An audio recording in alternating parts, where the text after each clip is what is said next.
Hey, it's our Week 12 NFL preview with the Bills and Texans, the Colts and Chiefs, and more. Welcome to the Schatz and Tanier NFL podcast from FTN Fantasy for Thursday, November 20th, 2025. I'm Aaron Schatz. You know me as the DVOA guy from FTN Fantasy. He's Mike Tanier. You know him from his Substack, miketanier.substack.com, also known as the Two Deep Zone. We are totally healthy and going to be bringing to you the Colts and Chiefs, the Steelers and Bears, the Eagles and Cowboys, and the Bills and Texans. But first, I want to tell you, if you want a free month of FTN GOAT, the greatest of all time subscription to FTN, we have great news. We have worked with our friends at Underdog to hook you up. For a limited time, when you sign up on Underdog with our link or code FTN and play your first $5, you get $100 in bonus bets plus a free month of FTN GOAT on us just in time for the playoffs.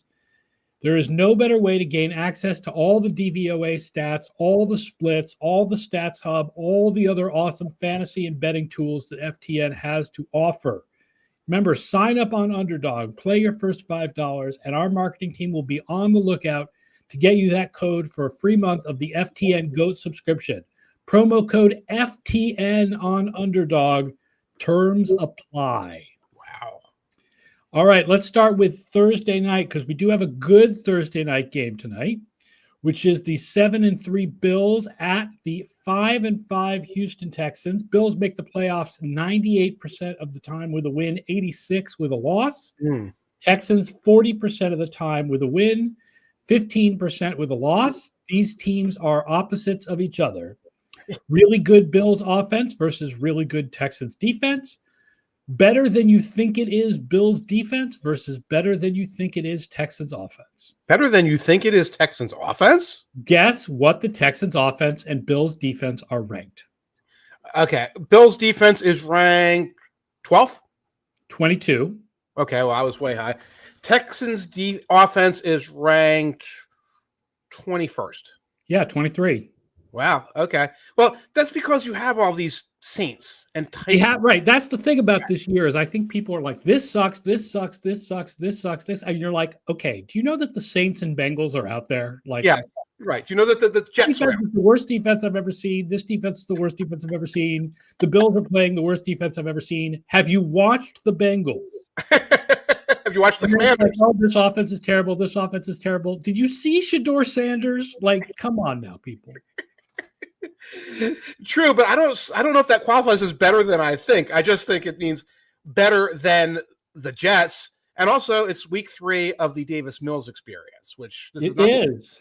Here's a fun split I found. Very small sample size. Mm-hmm. Davis Mills minus 45% DVOA versus man, plus 14% versus zone. That zone sample has to be like the Jaguars defense when it was up by 3 scores. Yeah, I mean, it's a very small sample, but I thought that was fun. That is a fun sample. And also, he's terrible in the red zone. The Texans' offense is except terrible. For scrambling. Right. Well, no one sees it coming.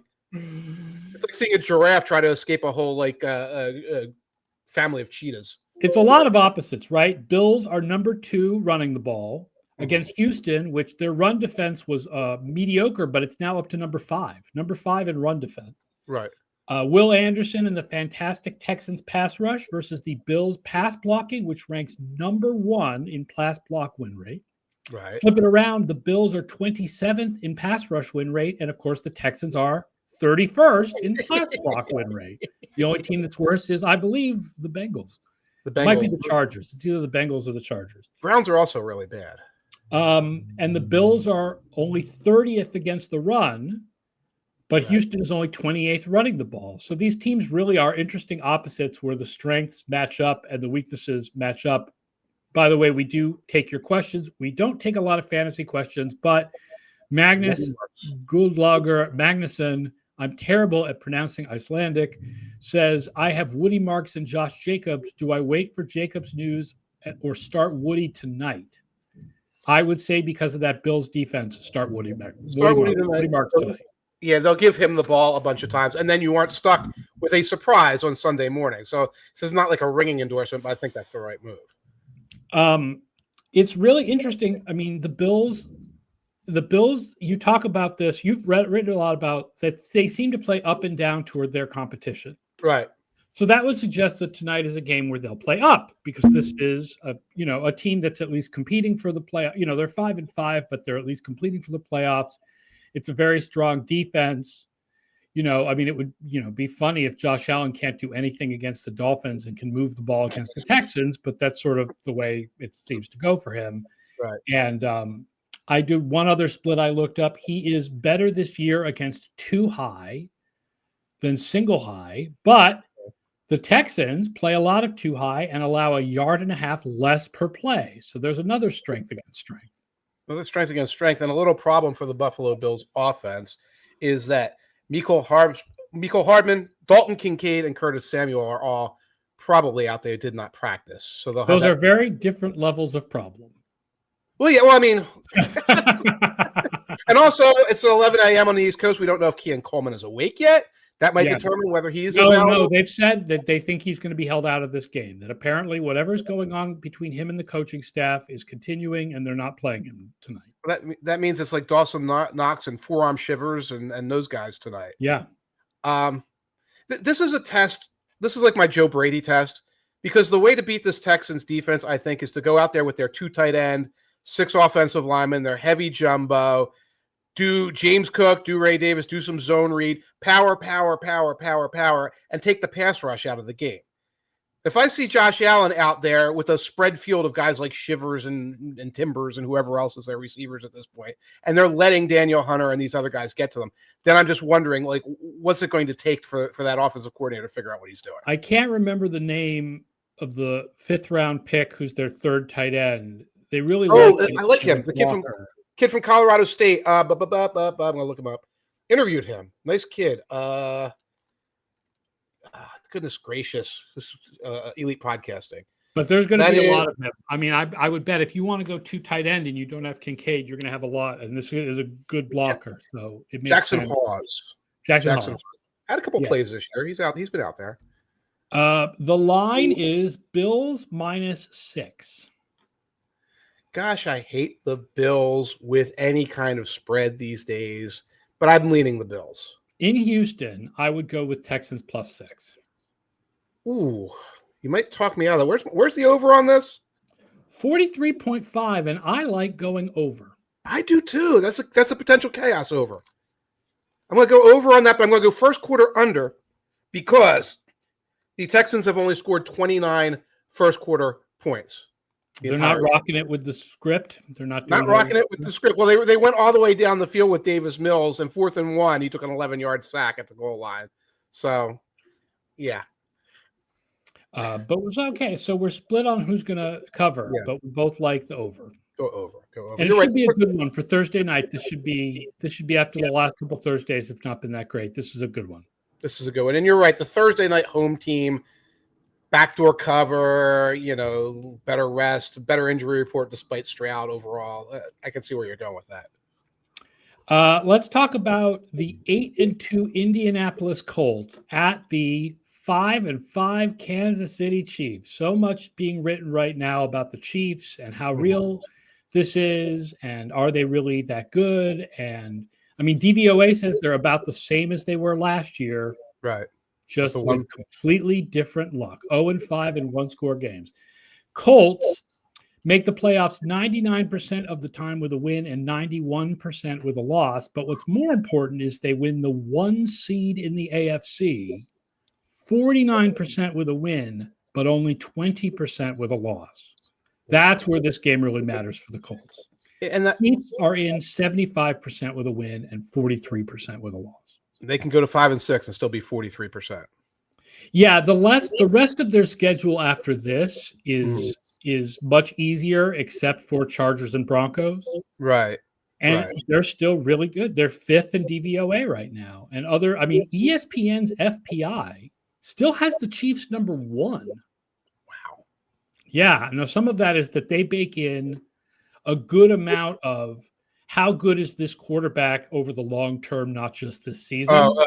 So they basically have objectified priors and put them in there. Basically because they feel that that's more predictive to really incorporate, and there's a good argument for that, that maybe we're overrating the Colts and Seahawks because when you look over time, you trust Mahomes or Allen or Lamar Jackson more than you trust Daniel Jones or Sam Darnold.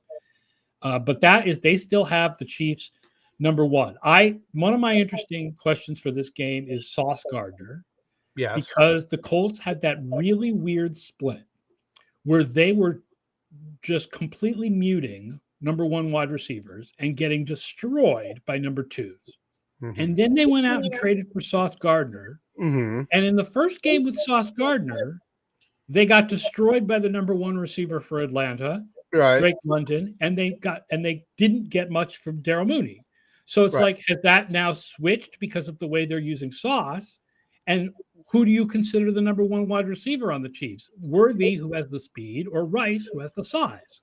I believe it's going to be Rice because it's going to be size on size with Sauce. That's what I was thinking. And when I look at that Falcons game, we make fun of the Falcons. It's not like they're run by a bunch of nitwits. They're moving. They were starting London outside, moving him to the slot and doing other things like that to get him away from Sauce. I think Sauce gave up the 2-point conversion to him. But yeah, most of the Drake London was not against Sauce. It was when they were in zones or other things where it wasn't Sauce on him one-on-one. Right. But I will call you Sauce Gardner and raise you Charvarius Ward, who is practicing right now, 6 games out of concussion protocol. I don't know. It sounds like it's about 50-50, but when it's been several weeks on protocol and then you're practicing, it's not unrealistic to think that they will have a cornerback trio of Sauce Gardner, Charvarius Ward, and Kenny Moore. Which is much better than what they've had in the past of this year. In the past, it was Xavier Howard with his retirement forms in his back pocket. And then it becomes the safeties because Travis Kelce, after last week, actually leads the league in DYAR for tight ends, and the Colts are 28th against tight ends. Was it you who posted the DVOA by route? Who else would have posted DVOA? No, Scott Spratt looked at that. But yes, because the big difference seems to be that they're no longer using him on like in routes and deep overs. They're using a lot more like slants and shorter stuff with Kelce, and it's just making him much more successful this year. Right. I think you can combat that with the safeties. I think you can combat that with Zaire Franklin if you're not giving up the other stuff. I think obviously when you're playing the Chiefs, a big question is the blitz. Daniel Jones is 13th in DVOA against the blitz, and the Chiefs are only 20th in DVOA when blitzing. That the Spagnuolo blitzes have not been as successful this year as in years past. But here's fun. Daniel Jones is still second in DVOA against pressure, but weeks 1 to 7 plus 28. Weeks 8 to 10 minus 145. How much of that is the picks and the strip sacks, including the ones? Yeah, I mean, he's had 3 bad games against pressure in a row. Like old Daniel Jones has come back, and then week 11 was their bye week. Right. They need to have that balanced Jonathan Taylor heavy offense going to keep Jones looking like he did the first half of the year. Yes, and Jonathan Taylor's been the best running back in the league this year, I think. Certainly running the ball, he's been the best running back in the league this year.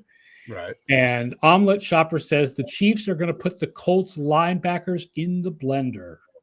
In what way, though? Well, I mean, it depends. If they can get Rashee Rice on linebackers and Kelce on linebackers, then they're in a good place. Right. However, I mean, the Denver linebackers were thought of as the weakness of that defense, and they weren't able to get them into the blender. Not able to get them in the blender. And again, when you can match up in your secondary like that, and you can play nickel and know that Kenny Moore is going to take care of business in the middle, et cetera. And Sauce Gardner is but Sauce and Ward are both big corners who you can count on and run defense, force defense, things like that. I mean, the Chiefs know how to get matchups, but it's not that easy. It's not that easy against the Colts. Not now. The line is Chiefs -3. Chiefs are the home team. Yeah. Chiefs -3. Yeah. I would say Colts. I mean, I think this game is very tight. I'm a believer in this team, the Colts team this year. I guess if I had to pick a winner, I would pick the Chiefs at home. But if you got to give me 3 points, I would take the Colts. If I had 4 points, I would take the Colts. If I had 4 or 4.5, I'd take the Colts. 3, it sounds like it's just betting against the Chiefs on a low line. It's just a license to lose money. That's conditioning. Colts have won the last 2 meetings between these teams, by the way. You may believe this, but the Colts won that game in 2019 and 2022. So it's not like they're going into Arrowhead like, oh, we haven't beat this team since 2011 or something like that. Interesting. I mean, whichever, however many Colts are still left from those teams. Right. Well, the 2022 team a lot because right. All the wide receivers. Yeah, all the wide receivers, half the defense. Ballard never gets rid of anybody. Yeah, so, Quentin Nelson. Right. So there's a memory there institutionally. I'm still going with the Chiefs. That feels like the most important game of the week, but actually the most important game of the week is the 6-4 Pittsburgh Steelers at the 7-3 Chicago Bears. Another 1 p.m. game. Steelers make the playoffs 60% of Sims when they win, only 34% when they lose. Bears 57% when they win, only 32% when they lose. I will ask this. Now, why are the spreads so wide when it's an interconference game where it's not like obviously one would knock I think it's because these divisions play each other. And so I believe these games count for the division. Right now, the Steelers are most likely to make the playoffs as a division winner. Okay. And the Bears are most likely to make the playoffs as a division winner. So since this game will count in the division winning tiebreaker, it matters a lot. Okay.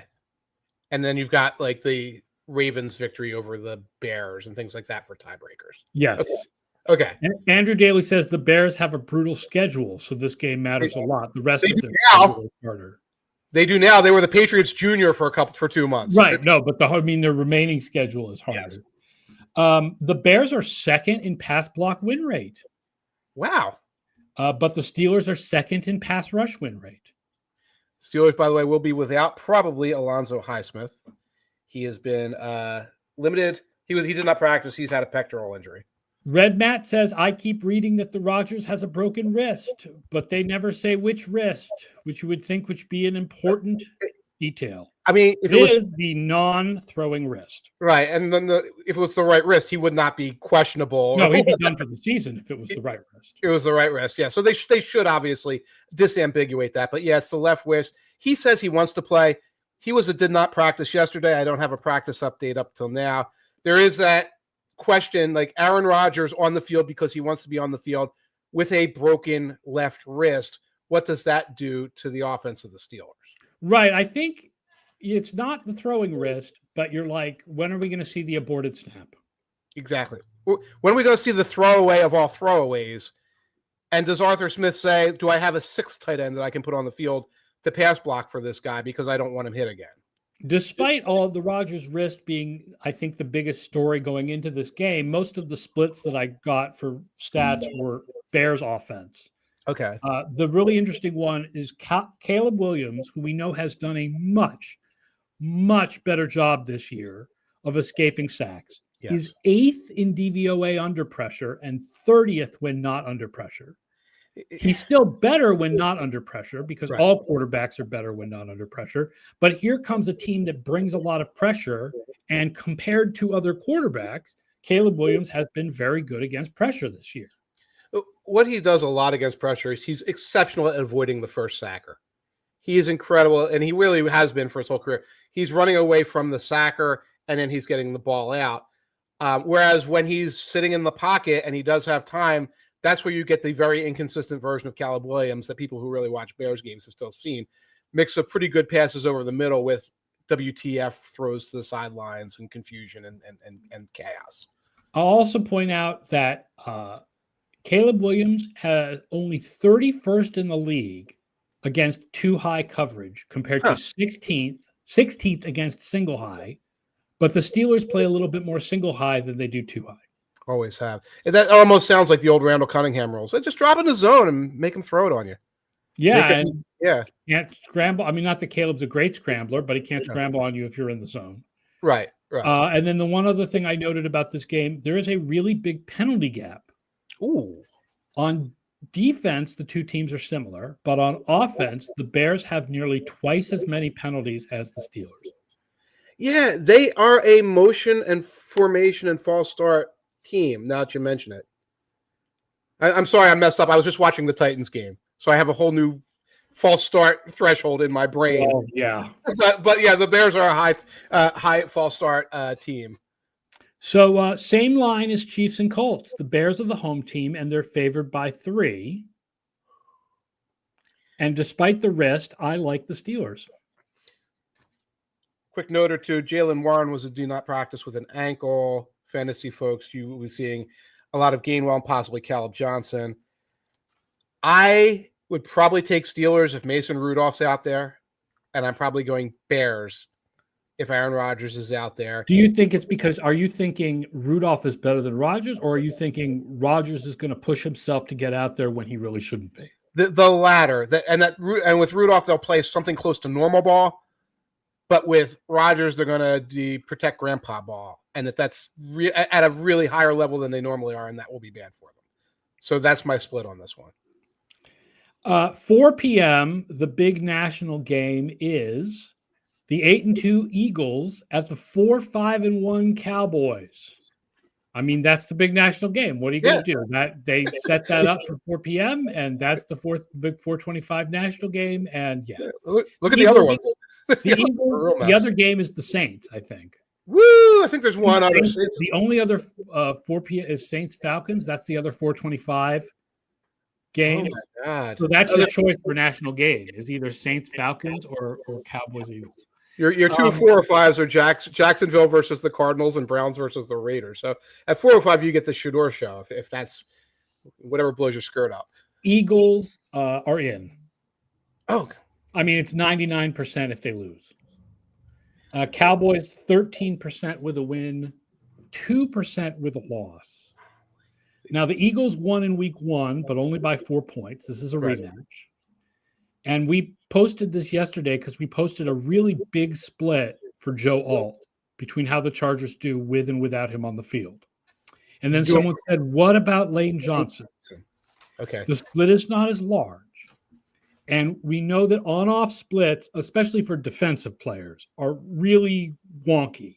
Mm-hmm. But this year, at least, the Eagles have a 13% higher offensive DVOA with Lane Johnson on the field than they do without. So they are going to miss him.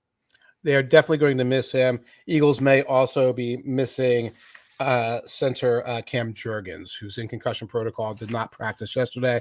That means Brent Toth at center. That means Fred Johnson at right tackle. I was watching Quinnen Williams on Monday night. I was rewatching that to see what was going on. They like putting him in 3 tech, so he might be out there between the guard and Fred Johnson, and they like stunting him, so they might be bending him around to attack the center. The Cowboys have a new thing they can do, which is play defense, at least on the defensive front, and they could possibly threaten 2 spots. They've gotten a lot of defensive players back in the last couple of weeks, not only getting the trade for Williams, but also Malik Hooker came back, and their rookie cornerback Sharon Revel is finally healthy. And so they've added some defensive players so that this is hopefully not still the 31st best defense in the league.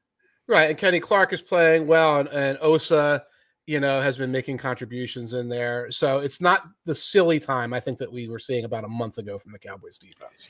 I think the interesting thing about this game will be, will they get Pickens or Lamb on Adoree Jackson and find that guy and go after Adoree Jackson? Because you've got 2 really good receivers, and if they're both on the outside, Adoree Jackson has to cover one of them. That's right. And that's probably what they'll do rather than having Lamb run around in the slot where you get a chance of Cooper DeJean getting on him. Yeah. Andrew Daly says if the Eagles score less than 20 again, there will be meltdowns in Philly. It's really strange. It's really funny that I'm out here going, the Eagles offense is better this year than it was last year by DVOA. They played a much harder schedule this year than last year when it comes to offense. Much harder schedule. The running game is not as good, but the passing game is better. Like, it's weird, right? Because A.J. Brown's all whining and stuff. The passing game is better this year. Right. He's not getting the ball. It's a lot of that is schedule strength, a lot of that's turnover and efficiency. They were having games like this against the Saints last year. These kind of games that they're having against the Lions and Packers.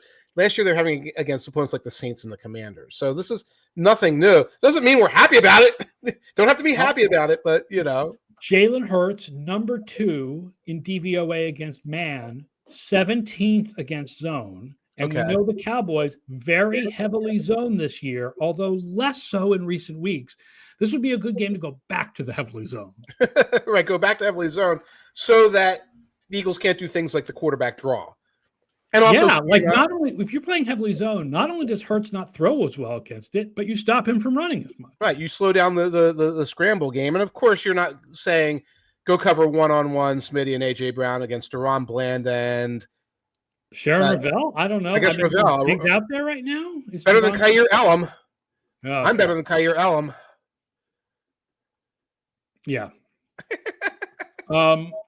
Obviously, the Eagles are playing much better defense than they were at the beginning of the season when these two teams faced in week 1. Jalen Phillips has been outstanding, which has in turn allowed the middle of the line to be outstanding. But Dak Prescott 3rd in the league in DVOA against pressure. Really? Yes. Now, obviously, again, it's always better to have pressure than not have pressure. But he's 3rd in the league in DVOA against pressure behind Stafford and Daniel Jones. Because he was very turnover-y this year. And he was turnover-y against the Raiders even on Monday night to a degree. I'm surprised. Yeah. Andrew Daly says, when Cowboys are heavily zoned, they were leaving guys wide open, which is true, which it makes you wonder, well, now with certain guys back, will that be less of a problem for them? And can Hurts find those guys, which he's had problems with? I mean, the last couple of years, he's had problems against zone. This is not a 1 year. This is not a 1 year trend for Hurts. No, that's not how he likes to play. He likes a one-on-one matchup that he knows he can win. The line is Eagles -3.5 in Dallas, and the official picking system has no pick. Interesting. Yeah, the Eagles fan, ears are burning, noses wiggling, things saying like stay away from this game is very strong. But the way the Eagles offense has been unimpressive despite the statistics, the way the Cowboys played on Monday night, the fact that the Cowboys made a significant addition in Williams and got guys back. I'm leaning Cowboys in this one. I mean, it would be fun if the Eagles came out and scored a bunch of points on them. Yeah. And we had to be like, oh, well, okay, is this the Cowboys or the offense finally woke up? All right, well. Right. This defense that has been terrible and wasn't even all that great on Monday night, honestly. It's like they were better, but the Raiders just kept marching right into the red zone and doing something stupid. Right. And they ran Ashton Jeanty -6 times. If it's possible to run a running back negative times. Yeah. So if you run directly into the line and point to the gap he's pointing to before you on the 1 yard line. Yes, right. Oh God. Okay. Sunday night, 6-4 Bucks at 8-2 Rams. Yes. Bucks are in the playoffs, 97 with a win, 90 with a loss. Rams 99.5 with a win and 96 with a loss. So these two teams are basically in the playoffs, but for the Rams, they get the number 1 seed, 42% of Sims if they win this game, and only 15% of Sims if they lose. They're obviously number 2 in DVOA, number 1 without special teams, and the most consistent team in the league. Yeah, you should. They have not had a single game below 20% DVOA all year, including both of their losses.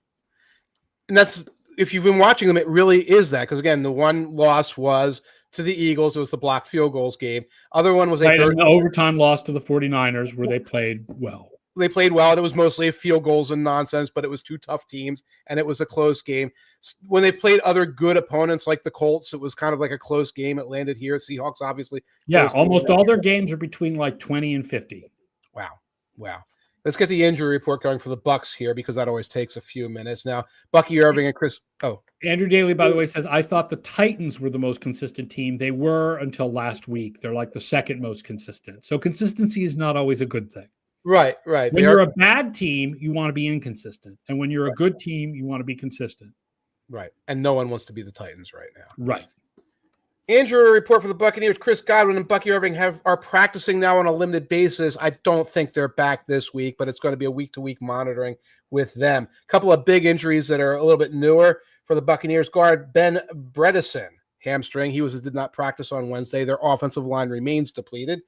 Cornerback Jamal Dean hip did not practice. That's a big deal. Much better. He's been the best of their cornerbacks clearly this year. Yeah, he's the best of their cornerbacks, and when you consider if Winfield's a safety, really, so you're dealing with guys like Zion McCollum and the rookies Jacob Parrish and Morrison, the kid from Notre Dame.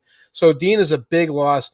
Hassan Riddick, ankle and knee. He's been a big upgrade on their pass rush. He's been with the program this year. He did not practice on Wednesday for the Rams.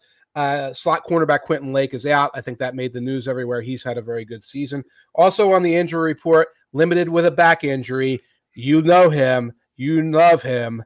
Nate Landman. Nate Landman. All right. These are two of the least penalized teams in the NFL. Interesting. That's interesting.